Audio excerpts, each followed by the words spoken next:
Assalamualaikum warahmatullahi wabarakatuh. Nah, jadi kita kali ini masuk ke pertemuan ketiga untuk melanjutkan dari pertemuan kedua.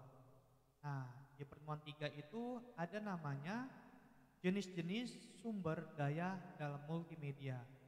Jadi dalam multimedia itu bukan hanya dikatakan sumber daya manusianya saja, tetapi di sini kita bisa melihat ada sumber daya dalam multimedia merujuk pada berbagai elemen dan alat yang digunakan untuk membuat mengolah konten multimedia. Sumber daya ini penting dalam proses produksi, distribusi multimedia yang efektif. Ya, jadi berikut adalah beberapa jenis sumber daya yang dapat digunakan. Yang pertama, sumber daya manusianya, yaitu kita sendiri sebagai penggunanya atau yang membuat multimedia tersebut. Nah, jadi ada namanya desain grafis. Ya, desain grafis itu salah satu membuat elemen visual yang seperti gambar, ilustrasi, serta animasi. Ada juga penulis dan pengarang yang membuat skrip atau skenario melalui teks dan naskah untuk melakukan video, artikel atau aplikasi.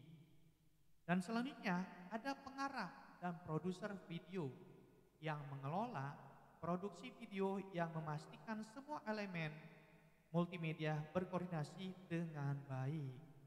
Serta audio engineer bertanggung jawab untuk kualitas suara dalam video podcast atau permainan.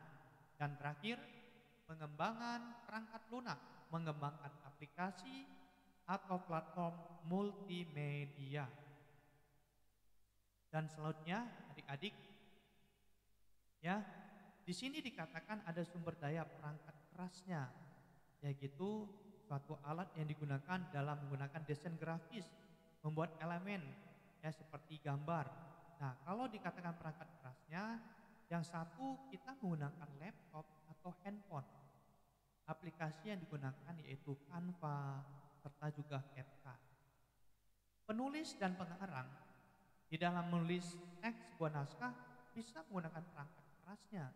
Salah satu menggunakan membuat skrip di note catatan handphone kita. Dan juga salah satu audio engineer yang bertanggung jawab untuk kualitas suara. Di dalam video kita bisa menggunakan salah satu editing suara seperti perangkat kerasnya yaitu soundcard, video dan juga mic yang saya gunakan.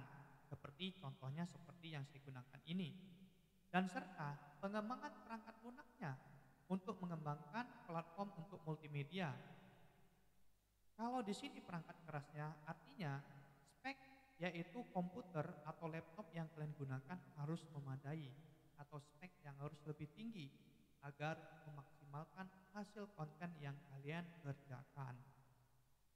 Selanjutnya, sumber daya jaringan dan penyimpanan. Salah satunya yaitu server dan cloud store, ya. Salah satu server atau cloud storage yang digunakan untuk menyimpan dan mengakses data multimedia secara online. Ya, cloud storage memungkinkan ya berbagai distribusi konten secara efisien.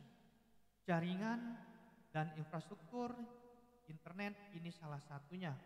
Ya, kalau kita menggunakan aplikasi yang secara online itu harus menggunakan internet. Contoh untuk menggunakan yaitu aplikasi CapCut dan juga aplikasi secara infografis, desain grafis yaitu Canva harus menggunakan internet untuk mengirimkan dan mendistribusikan konten multimedia melalui platform online atau aplikasi lainnya. Jadi kalau kita membuat edukasi, pembelajaran harus kita laksanakan dan kita utamakan lihat spek perangkat kerasnya, perangkat lunaknya, serta kita mau upload kemana hasil yang kita gunakan atau hasil yang kita buat, apakah ke YouTube, Instagram atau Facebook. Selanjutnya ada di sini sumber daya keuangan. Ya, jadi salah satunya kita kalau membuat anggaran produksi itu harus menggunakan yaitu aspek dalam pembuatan konten itu pengaruh juga untuk sumber daya keuangannya. Kita membeli perangkat kerasnya seperti kamera, handphone, audio, ya soundcard untuk membuat efek suara jadi lebih bagus. Jadi kalau alatnya itu lebih bagus, ya secara produktif hasil konten yang digunakan atau dibuat pasti itu hasilnya pasti sangat bagus. Dan juga pendanaan sumber daya tambahan dapat membantu dalam mendukung produksi multimedia baik untuk proyek, komersial maupun pendidikan. Nah, jadi ada juga sumber waktu nih. Nah, sumber waktu itu kita melatih disiplin ya, menjadwalkan produksi konten kita. Besok kita membuat apa, hari ini kita membuat apa. Atau dikatakan kita mengelola waktu yang baik sangat penting dalam produksi multimedia untuk memastikan bahwa semua elemen diselesaikan dengan tepat waktu. Dan manajemen proyek mengatur timeline untuk setiap phase produksi multimedia dari pra-produksi hingga pasca produksi.